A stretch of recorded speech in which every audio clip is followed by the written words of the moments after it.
Nicholas Bornois of Capitaling, I'd like to welcome you to another very important and interesting panel on the topic of US flag shipping in the international markets. We had a number of panelists that were discussing the Jones Act side of the business. So now we are going to have a panel that will talk on US flag shipping in the international markets. And I am delighted to have with us a terrific panel. I will turn it over to Dan Rodgers from Watson Farley Williams, who is our moderator, and Daniel is going to introduce our speakers. But I would like to say a big thank you to Allison, to Nick, to Patrick, and to Will for joining this top panel. Thank you very much. And Daniel, the floor is yours. Thanks, Nicholas. I'm Dan Rodgers. I'm a partner with Watson Farley and Williams. And we have probably one of the largest commitments to the maritime and offshore industries on a global basis. In the United States, we practice all areas of US maritime law, as well as advising on other aspects of the maritime spectrum, such as Marshall Islands and Liberian law. We do both international shipping, and of course, we also advise on the Jones Act. My partners, Chris Belisle, Daniel Pilarski, and I have quite a bit of work on that. But today's panel is something different than, as Nicholas pointed out, than what we've been hearing from previously, and that concerns US flag shipping in international trade, or what is called registry shipping. And we have a very strong panel of participants here today. Starting on my screen, at least in the upper left-hand corner, is Allison Kingsley of Nova Infrastructure, where she is a founding partner and where she serves on the board of directors for Bold Ocean, which is a conglomerate of companies in the maritime industry, including, and correct me if I'm wrong here, Skylar Lines Navigation and Argent Marine Operations, which are companies that actually are operating ships in under US flag. We also have, to my right is Will Terrill, who's the president of US Ocean LLC. We also have in the lower left-hand corner for me, Nick Fafoutis, who is the executive vice president of governmental trade for American President Lines, which is a subsidiary of CMA CGM. And finally, we have Patrick McCaffery, who is the general counsel with Maersk Lines Limited here in the United States. I'd like to give each of the panelists, starting with Allison, an opportunity to briefly explain what your companies are doing in the industry. So go ahead, Allison. Great, thanks, Dan. So I am a poor substitute for some of the excellent and expanding team we have based out of Annapolis at the Bold Ocean and the family of companies. You're right, Dan. You named a couple of them, but we have a series of companies underneath Bold Ocean's umbrella that operate in the US flag. So I'm I am the founding partner of Nova Infrastructure. I do sit on the board of Bold Ocean, committed to the US flag mission, certainly committed to the mariners and the Bold Ocean family of companies. We operate a diverse fleet of vessels, one of the more diverse in terms of the types of vessels that we operate under the US flag. And I think are committed to the growth of the industry and so excited about this panel. Nova Infrastructure is a middle market infrastructure investor. We provide thoughtful growth capital to essential businesses. So that's kind of our background, but I'm really here representing Bold Ocean. Thank you, Allison. Will, tell us a little bit about US Ocean. Thanks, Dan. Yes, US Ocean is a US flag operator with 7 multi-purpose vessels engaged in the worldwide trade. 6 of those 7 vessels are US flag registered vessels, 5 of which are involved in the MSP program. The vessels trade from anywhere from Antarctica to the farthest regions of the Amazon River in Brazil. The vessels are all self-sustaining, so they have the unique capabilities of going to places without infrastructure and delivering infrastructure to those locations. We're proud to be a participant in the US government programs and to be a US flag operator in worldwide trade. Excellent. Nick, tell us a little bit about APL, what it's doing these days. Thank you, Dan. American President's Lines is a subsidiary of CMA CGM Group. We currently operate 9 US flag vessels under MSP. We have a long history in supporting the U.S. government and our troops across the world, over 170 years of history. We currently operate primarily in the Trans-Pacific, but also in the Middle East. And we're also very proud to continue to be part of U.S. flag shipping, supporting our mariners and supporting the overall economy. Thanks. Patrick, tell us about Maersk Line. Thank you, Dan, and thank you all for this invitation, this opportunity to take part in this discussion. So Maersk Line Limited is based in Norfolk, Virginia. We are the U.S. subsidiary of the Danish shipping line AP Moller Maersk. We operate 34 U.S. flag vessels, and we operate in 4 different segments, both container and roll-on, roll-off, as well as tankers, and then Navy support with regard to gray bottom vessels. We are the largest participant in the MSP Maritime Security Program with 23 vessels. And at any given day, we have over 750 mariners employed in worldwide operations, which makes us the largest commercial employee of American seafarers, which we're very proud of. Thanks again. Thank you very much. Now, we've heard a little bit about the Maritime Security Program, and of course, everyone might also be aware of the Military Sealift Command programs. But maybe to get a grasp of how the U.S. flag fleet fits into the world fleet by contrast and see how it breaks down, Eleni, could you put up the PowerPoint, and Will, could you take us through it since you prepared it? Happy to do so. Yeah, what's depicted on the screen here for everyone is a snapshot of the U.S. flag international trade vessels. And to give you some context about how this compares to the world fleet, we'll break it down into kind of 2 components. Generally speaking, the world fleet is around 58,000 vessels. About 15,000 of those are vessels that are engaged in the carriage of chemical cargoes, liquid cargoes, oil, and the like. As you can see here, in the U.S. flag international trade, there are currently 8 tankers that are under U.S. flag as a whole. So when you compare that relative to the world fleet, the percentage of U.S. flag international trade vessels as opposed to the world fleet is about 0.05% of the world fleet. Moving to the dry cargo side, there are approximately 37,000 vessels that are engaged in the that are part of the world fleet. That consists of general cargo vessels, PCTC ro-ros, containers, bulkers, and other dry cargo vessels. In the U.S. flag, there are a total of 75 vessels that are on the dry cargo side, making the U.S. flag registered trade about 0.20% of the world fleet. Of these U.S. flag international trade vessels, 60 are involved in the Maritime Security Program, 11 are under MSC charters, and there are 12 that are engaged in the carriage of U.S. financed cargoes and available to the U.S. government in the event of a need. You know, all the operators who are in the U.S. flag market are here because it provides an opportunity to carry cargoes for which there's a preference for carriage on U.S. flag vessels, or because there are long-term U.S. government charter opportunities. The benefits that taxpayers and other American citizens really have from the U.S. international trade is there is a merchant marine that ensures both economic security as well as national security at a fraction of the cost that it would cost the government to build and maintain vessels that are part of U.S. international trade. Okay. Thanks very much for that overview, Will. Just one quick question, and I don't know whether you'd have the information handy.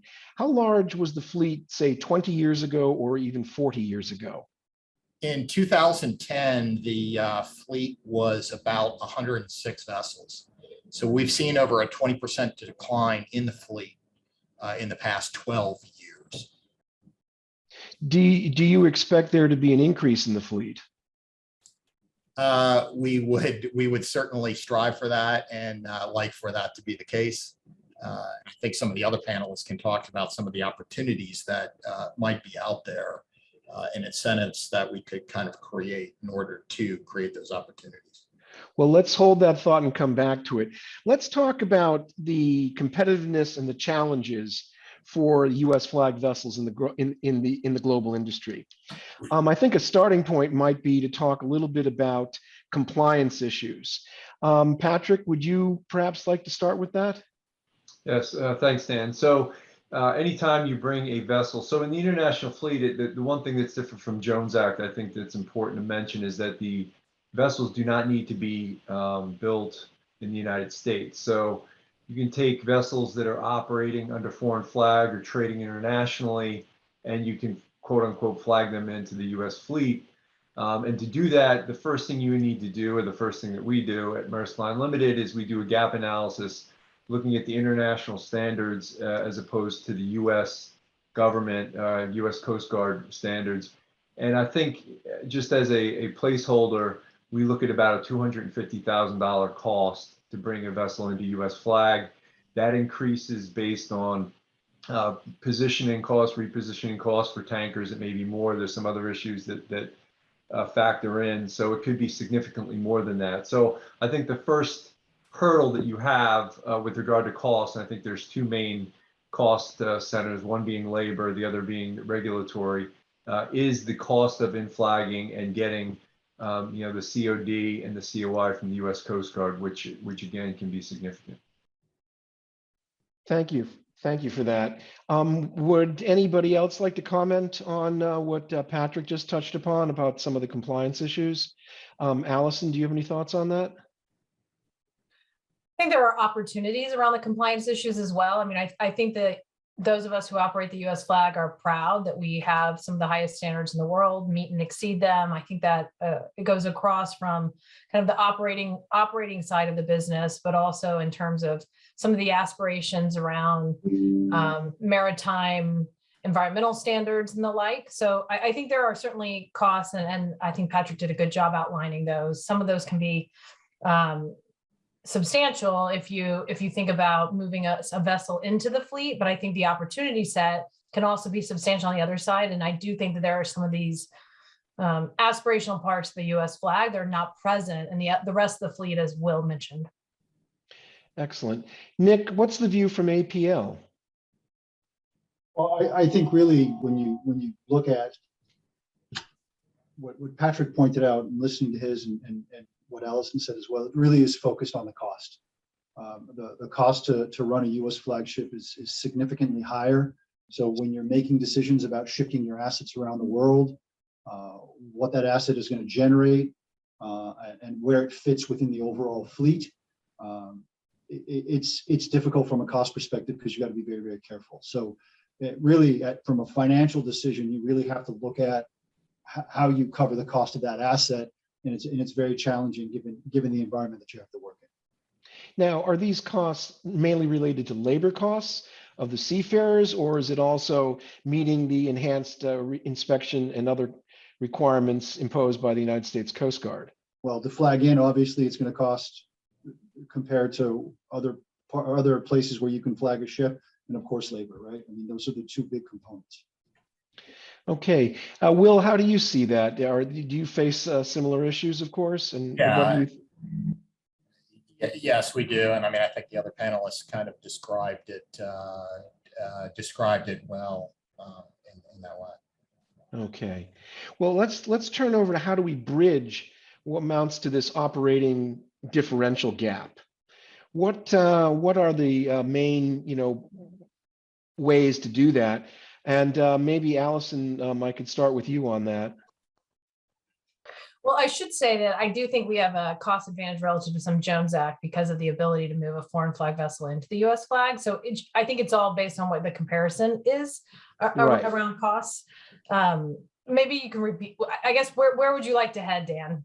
Well, I think let's start talking a little bit about tax incentives, governmental subsidies, and anything else that you might think would be useful in that. Let's talk about those two prongs. Well, maybe we should start with the demand side. And so to some extent, and I think it's been referenced, cargo preference laws. Most of them have been extraordinarily stable. Some have been a little bit dynamic, particularly the Exim Bank cargo preference has changed over time. I think food aid has changed over time, but generally longstanding, bipartisan supported, multi-decade legislation in support of the US flag. That's created demand. I think one of the notes that Will said is, I think the supply of the vessels is tightly constrained at this point. And so there is an opportunity here to think about growth in the US flag to meet the demand, to meet the objectives, including, I think, a current focus of the government around what I would call the domestication of the supply chain, and US flag being able to step in and allow both government as well as commercial actors to feel the security. Will mentioned it earlier, the economic security of having a US flagged operator partnered with them for the kind of resilient supply of cargo. And so I think when you think about it from a demand perspective, there are costs for the US flag fleet when you're shipping on the US flag fleet, but there are also some opportunities around what that could mean, particularly given the dynamic situation we're in right now. Excellent. Will, what's your view on that? Yeah, look, to follow up a little bit more on what I said previously, the demand side of the business is government finance cargoes, and that really falls in the area of what Allison was talking about with cargo preference, coming in the way of military goods and military charters, humanitarian aid cargoes, civilian agency sponsored programs or goods, as well as cargoes that are financed by the Exim Bank. And the cargo preference laws have been around since the early 1900s and does provide a base of cargo that's critical for the U.S. flag fleet as a whole. I think the future opportunities for the fleet really come in connection with the development of programs that are more incentives to ship on board U.S. flag vessels. And Allison mentioned in the context of tax benefits or other incentives for U.S. exporters or importers for shipment on U.S. flag vessels. And I think that's an area that really needs to be a focus and attention for us kind of going forward. I think one of the things that has come out of the past couple of years of the pandemic that we've really lived in is just kind of everyone's got a lot of attention and focus now on kind of what the supply chain is and how it works. No one cared before, just as long as their Amazon package showed up on time. But now, in the disrupted environment we've really lived in, this concept of, wow, this supply chain is really important, and the importance of it to our economic security as a nation has become really highlighted. In the U.S. flag, we've always known that we were important from a national security perspective, and with the economic security being more of a secondary consideration. Quite frankly, I think they're almost on par now in conjunction with what we've experienced in the past couple of years. Thank you. Thank you for that very thorough explanation. I'd like to turn over to Patrick and Nick on this point, because obviously you guys are, operating a slightly different type of service. And I'm wondering, whether you see similarities into what Allison and Will were discussing. Maybe I could start with you, Patrick. Thanks, Dan. Absolutely. And I think if you just take a step back and you take Will's graphic slide, there's basically 100% overlap between U.S. flag vessels in the international fleet and U.S. government programs, whether it's MSC Charter, the Maritime Security Program. And so, if you take the Maritime Security Program, the current subsidy per vessel is about $5.3 million per year. And there's been a lot of analysis and there's a lot of attention paid by the U.S. government to where should that subsidy be to make up for the additional of the higher operating costs of U.S. flag vessels on a year-to-year basis. And, I think through that analysis, they would tell you that that number is more like $6 or $7 million. And so the MSP program does not make up for the entire higher operational differential. And so what happens is then you need to have access to that U.S. government cargo. So that's where the subsidy program and the U.S. government impelled cargo come together in the Maritime Security Program.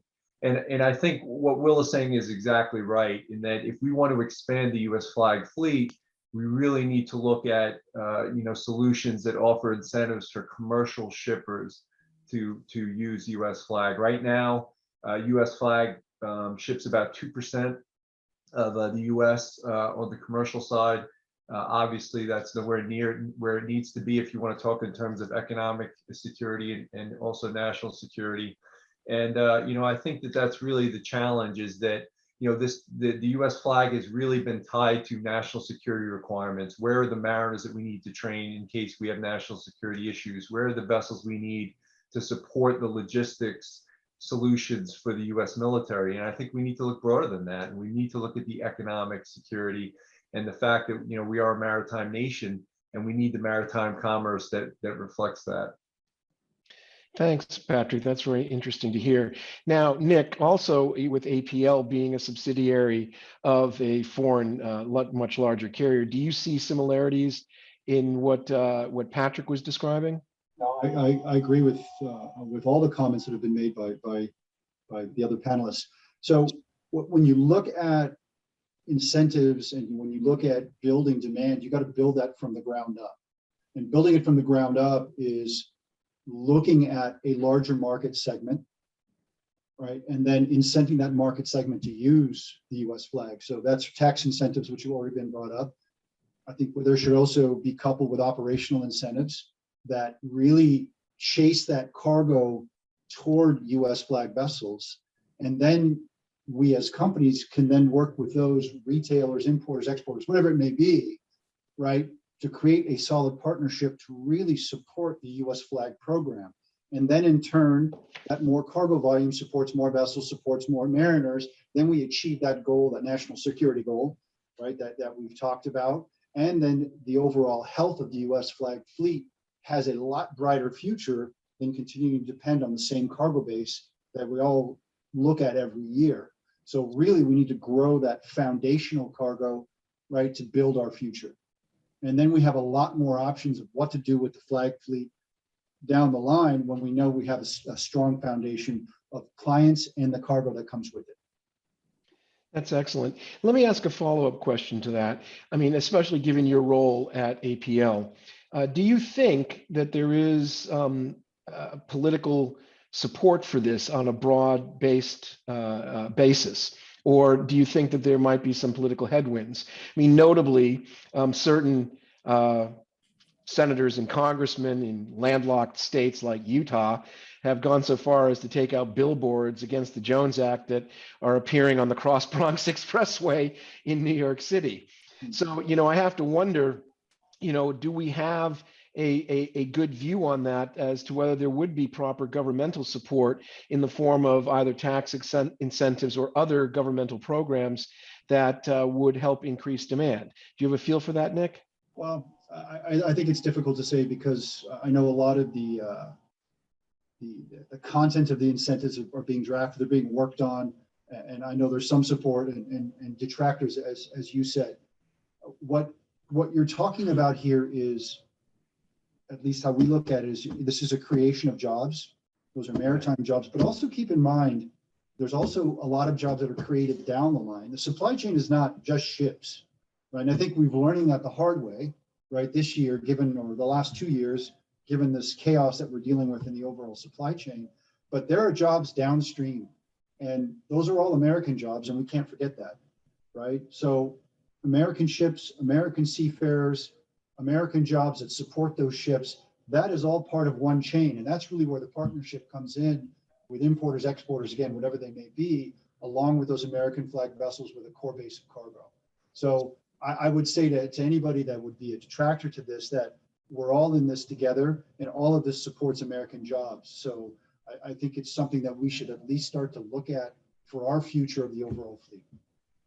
Let's talk a little bit about one particular category of jobs, and those, of course, are merchant seamen here in the United States. Will, do you have any views on whether we have enough merchant seamen to really expand the fleet? Do we have enough now to actually operate the fleet at full capacity? Well, look, I mean, I think MARAD has talked extensively in a number of forums about the mariner issues and the need to focus on it to have sufficient mariners to meet the needs of the country as a whole.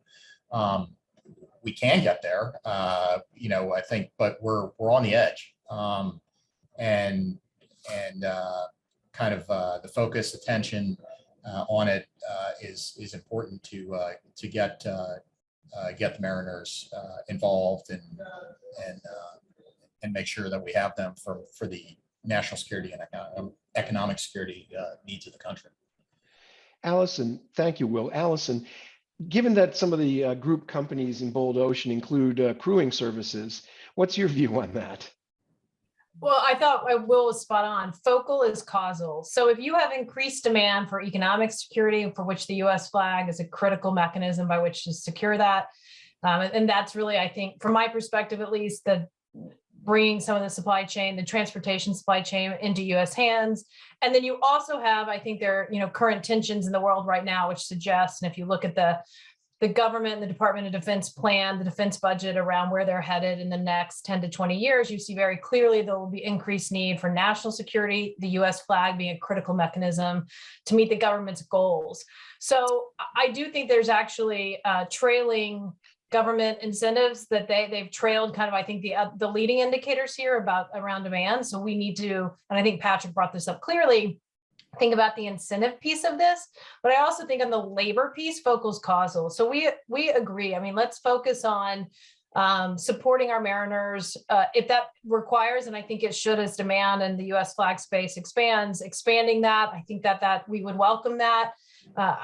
If you look across kind of intermodal transport and looking beyond mariners and looking at other kind of critical members, be it rail or trucking, you're having some of the similar constraints on labor. And I think there are real opportunities to focus on improving and expanding labor, be it through training, incentives that go to labor, working with the unions to try to figure out how best to serve the mariners, to serve the government, to serve the other commercial operators, and ultimately to expand the U.S. flag fleet. Thank you. I have a sort of a flip side to that question. You brought up the Department of Defense and the programs that it supports, and national security requirements, I think, have been discussed by all of you. Should we look to reduce or expand those programs? I mean, do we really want to be so closely tied and dependent upon Department of Defense programs and national security requirements? Or is there an ability to grow the fleet and grow the industry without that? What do you think, Allison? I think it's a hybrid approach. I think both the commercial and the governmental side of the U.S. flag, we're providing that critical support today. We can provide more.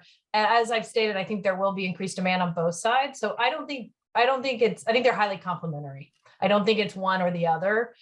So I do support the continued expansion of the U.S. flag fleet around kind of the defense and government military support, but that's not the only use of the U.S. flag. The U.S. flag is very resilient and much more flexible than I think maybe common knowledge might suggest.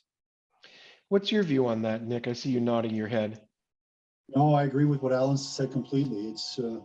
It needs to be a hybrid approach, but you need to have the assets that we operate be commercially viable for the long term. So that comes with the cargo, right? And again, going back to the comments about growing the cargo base, once they're commercially viable, that means you're there for when the government needs you, or when the government has that time of need, national security issues, all the points that have been brought up. So definitely have to go hand in hand. Excellent. Well, Patrick, let me ask you this. Do you see a way to grow the client base for U.S. flag shipping? Are you talking about in terms of non-traditional or non-governmental customers? Non-governmental, yes, exactly. Yeah, so I think, we talked a little bit about it. Obviously the incentives have to be there for the shippers. And, right now, considering the higher operating costs for U.S. flag, it's difficult to match, foreign flag shippers with regard to rates. I mean, that's obviously right now, it may not be the case with what's going on with the supply chain and the post-COVID logistics issues that we're facing in the country. But I think, things like tax incentives where shippers can get credits for shipping on U.S. flag, those are the kind of things that we have to look at. And, there's maybe an opportunity, ESG, AP Moller Maersk has been very, very forward and very aggressive on ESG and reducing carbon footprints. what if, in the future, to incentivize growth in this area, if you wanted to ship things like green methanol or biodiesel inside or in or out of the United States, it would have to be on a U.S. flag vessel. Those are the kind of things that we would look at and try to incentivize those shippers to come over. And just to answer your previous question, Dan, I think to say we were overly reliant on DoD and maybe should we reduce that, I consider that a false choice, because the more U.S. flag ships, regardless of who the customer is, the broader labor base for U.S. flag mariners, the better off the military is going to be, because not only do they have access to the MSP ships that are trading day in and day out all over the world, 365 days a year, they've got to man up a number of reserve vessels that are currently on layup or in mothball, that they've got to find mariners to crew. And that's a huge challenge for the U.S. government. And it's something that MARAD has been focused on for years in this, how do we get more U.S. mariners? How do we get that labor base to be bigger? And obviously, the jobs will only come when the ships are U.S. flag, and the ships to be U.S. flag, we're going to have to attract capital. And this has got to be an attractive place to put capital. And there's only so much you can do. There's only so much cargo and only so many subsidy programs on the government side. You really got to tap into the commercial markets and to the commercial shippers, and to expand that base across the board, and everyone benefits economically and national security wise. Well, I think that's a very good point. And, you talked about putting capital into the industry. Obviously in other parts of the globe these days, we're seeing a lot of finance agencies, arms of governments, whether they're export or otherwise, supporting the development, the construction, development, and deployment of ships on a sort of guarantee the loan basis. Do you see any possibilities for that within the United States flag fleet? I do, and one of the things that it's a struggle for us on the commercial side, talking to the government, is you have these programs like the Maritime Security Program, and the subsidy is tied to an annual appropriation. Right. Well, I'm making a capital investment that's a 20-25 year investment, so it's a mismatch between the commercial expectation of the commercial realities and the terms of the government program. And I think what you're talking about, Dan, is part of a bigger problem, and I know I harp on this a lot, so excuse me for anyone who's heard this before, but we need a national maritime strategy. And that maritime strategy has to look at all these issues. They have to look broader than, an MSP program that goes on 10-year cycles. They need to look past what's available in the MSC charter, and they need to look at, all aspects of the ship industry, shipbuilding, the labor side, financing, insurance, obviously vessel ownership, and all the aspects together. I think holistically, because frankly, that's the way China looks at it. And if you look at what China's done in the maritime industry and the inroads they've made, it's concerning. And it's something that we should look at and figure out what would make sense for the United States. Yeah, I would tend to agree with that, because as you pointed out with China, so much carriage on Chinese-owned tonnage, does present, I think, a significant threat. And certainly one would think that a leadership program could come out of that here in the United States to try and develop along the lines you've just discussed. Right. And just one, I'm sorry, Dan, just one follow up that you can't just look at the vessel ownership. That's one of the issues. You got to look at financing. You got to look at shipbuilding. You have to look at all aspects of the industry behind the flag, because the Chinese interest might not be on a vessel that has a Chinese flag or is owned by a Chinese company. So I think it's very important, as the United States look at the strategy, to look at all of those different aspects of the industry. I want to add something to that, because I think we are at a critical inflection point, and there's been a failure of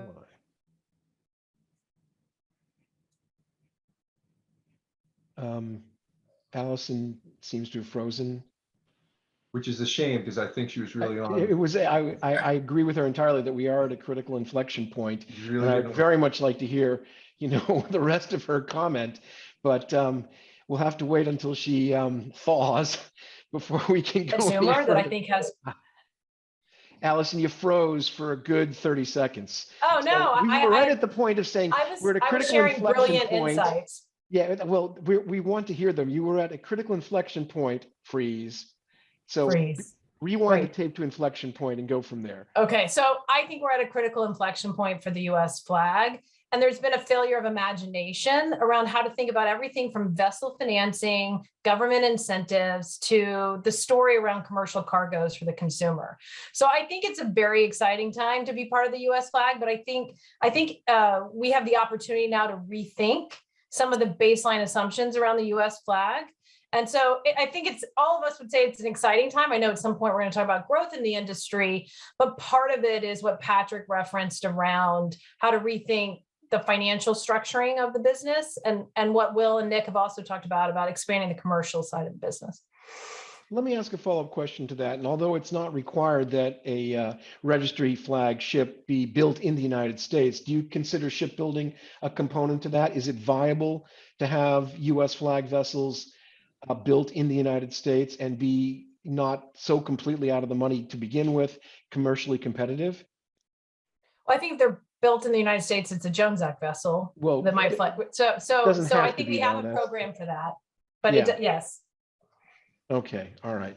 Well, let's talk a little bit about port congestion and the 2022 outlook in major ports. I know, Nick, that was something you wanted to comment on. So why don't you take us through that quickly? Yeah, I wish I could say it's going to be a rosy 2022, and unfortunately, the major ports in the U.S.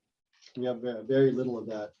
I think with there's still far too much cargo coming in, and not enough port infrastructure to manage it. So we're looking at our current situation probably through the end of the year, perhaps going into early 2023. And if you think about just from a global perspective, just US flag aside, if you think about from a global perspective, the congestion today is not just isolated to the US. You have it in Korea, you have it in China, you have it in Europe. So on a running average, the global fleet is down by anywhere between 20 to 30% on a daily basis because ships are stuck. Whether it's LA, whether it's Oakland, whether it's Shanghai, whether it's Rotterdam, they're sitting.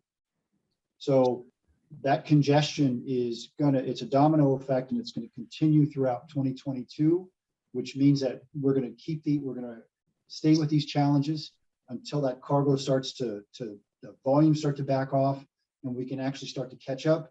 And the labor and the trucking here, especially, and I'm talking about the US, is able to manage those flows. So when people look at the supply chain, they look at ships, and they say, well, it's a ship problem. It's not a ship problem. And I think even with the government report, the DOT report that just came out on the supply chain, they pointed to various things that are going wrong or could be fixed within our supply chain, from data, from just general IT infrastructure, truckers, warehouse labor, obviously port infrastructure, all that's part of it. So I don't see that getting any better.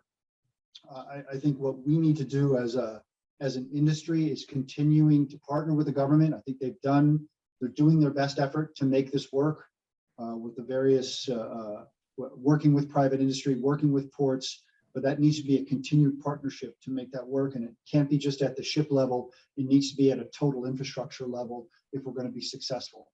Because this situation in itself is only driving cost up, and it's only making our supply chain more and more challenging by the day. So there's a lot of work that needs to be done. I see. Will, what's your thought on that? Look, I agree with Nick's comments on it. It is a supply chain issue. It's not a shipping issue. And the environment that we've been operating in of high demand and kind of a realization, I think across the country that, hey, look, our inventories and our supply chain was set up was too thin, and now trying to make up for that in a disrupted environment from kind of a labor, operational, and other perspective is going to take a while to unwind. But I think like anything, taking those lessons learned and making things more resilient for the future is the opportunity that's there from those. I see, Patrick, you're nodding your head. Would you like to add something to that? Yeah, just, real quick, and this is along the lines of what Nick and Will are saying, is that, I know in the media, we like to have the optics and the clicks and all the rest of it. So it presents a good optic when you have 70 ships off the coast of, Long Beach, LA. But, those ships aren't there because there's a logistics problem in shipping. Those ships are there because they can't unload the containers in the terminal. And the reason is because the terminal has nowhere to send containers that they have, because you've got inlet issues, whether at the railheads, whether at the warehousing, and so on and so forth. Very difficult problem. And I hope our government takes a methodical and thoughtful approach and policy reaction to what is a very, very complicated and complex set of problems, and not just sort of point the finger or say, this is where we think the issue is, because it's from origin to destination, it's an issue.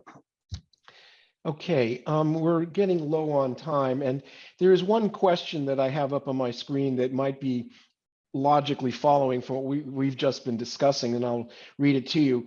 It comes in and says, with a declining U.S. flag fleet, why was the Energizing American Shipbuilding Act proposed by Congressman John Garamendi and Senator Roger Wicker in 2016 passed over without serious consideration? The pillars of the act required by 2040 that 15% of exported LNG be transported by U.S. built, flagged, and crewed vessels, and by 2032, 10% of exported U.S. crude be transported by U.S. built, flagged, crewed vessels. Could this be brought back in the near future for serious consideration? Would anyone like to take a shot at that?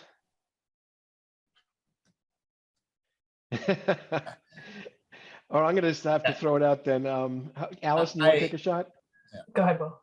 Well, look, Okay, Will. I'm not going to comment on the specifics of that piece of legislation and what happened, but backing up to more of a macro perspective. Look, we're in kind of a hidden industry. No one cares. Historically, no one's cared.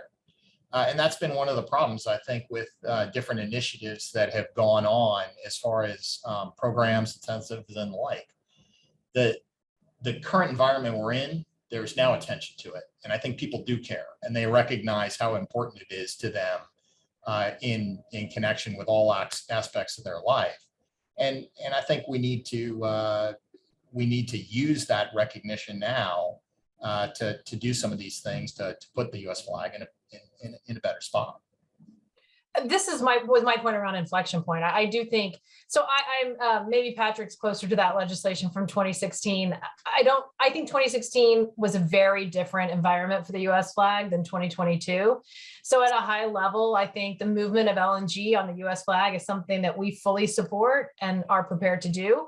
And I think the politics are different 6 years later, but I do also think the macro environment around this story, and particularly specific to the U.S. flag, is different. And I agree with you, Will. Like, there's the U.S. flag, no one's cared, but I think we can change that. And I think part of that is is messaging to the different stakeholders, which is not, it is the government, certainly key stakeholder here, but not the only stakeholder that kind of matters in that story. All right. Well, we seem to be coming to the end of our session here. We've got about 1 minute left. I'd like to thank all of our panelists who provided all of the wisdom on this day. And if anyone has one last thing they'd like to say, now would be the time to say it. I'll leave the floor open for the 30 seconds we have left, and then I'll turn it back to Nicholas Bornozis. And thank you. I thank all the panelists and Dan for moderating, and Nicholas for arranging it, and for whoever was in the audience that we can't see. And I think all of us are available if anyone wants to follow up personally. Thanks, Great. Allison.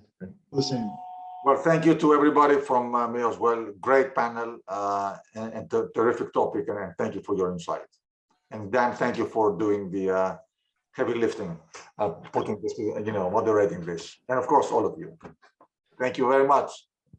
Thanks, Thank everyone. you. By the way, the slides that you showed were spot on. I mean, that was wonderful. It helped a lot. Thank you very much to everybody. Thank you. Bye-bye. Thank you.